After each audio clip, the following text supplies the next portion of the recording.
हृद्याभस्फटिकात्रिनिर्मलतनुं विद्योतमानं श्रिया वामाङ्कस्थितवल्लभां प्रति सदा व्याख्यान्तमाम्नायवागर्धान् आदिमपूरुषं हयमुखं ध्यायामि हंसात्मकम् ఏడుకొండలవాడ వెంకటరమణ గోవింద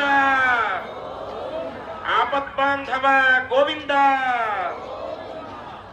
భక్త మహాశయులారా, ఈనాడు శ్రీవారు బ్రహ్మోత్సవాల్లో భాగంగా రెండవ రోజు సాయంత్రం హంసవాహనంపై సరస్వతీ స్వరూపంలో మనల్నందరినీ అనుగ్రహించడానికి వేంచేస్తూ ఉన్నారు.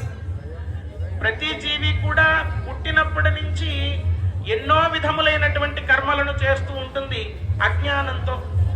ఇటువంటి అజ్ఞానం ఎప్పుడు తొలగుతుంది అంటే ఆ హంసవాహనంపై సరస్వతీ స్వరూపంలో ఉన్నటువంటి స్వామివారిని మనం వీక్షించడం వల్ల తొలగుతుంది అని చెప్తారు. ఎందుకు అంటే మన పెద్దవాళ్ళు ఒక చిన్న శ్లోకం చెప్తారు. ఏమని అంటే, హంస శుక్ల బకో శుక్ల కోబేధో బకహంసయోహ అని చెప్పి అంటారు. ఒక కొంగ ఉంటుంది, అది పక్షి జాతికి చెందినదే, అది తెల్లగానే ఉంటుంది. హంస కూడా తెల్లగానే ఉంటుంది, ఇది పక్షి జాతికి చెందినదే.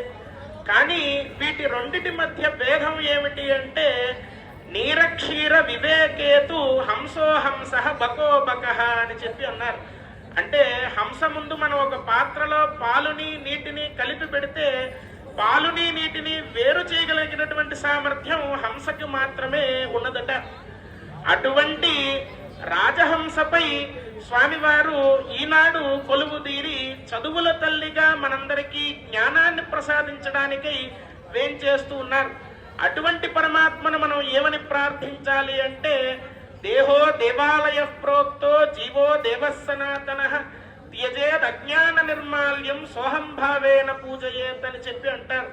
ఈ దేహమే సాక్షాత్తుగా దేవాలయం, ఇందులో ఉన్న జీవుడే పరమాత్మ స్వరూపం. ఇటువంటి జ్ఞానాన్ని నాకు కలిగించవయ్యా ఓ పరమాత్మ అని చెప్పి ఆ సారస్వత స్వరూపంలో ఉన్నటువంటి వెంకటేశ్వర ప్రభువును మనం ప్రార్థిస్తూ మన యొక్క జన్మను చరితార్థకం చేసుకుందాం. గోవిందా.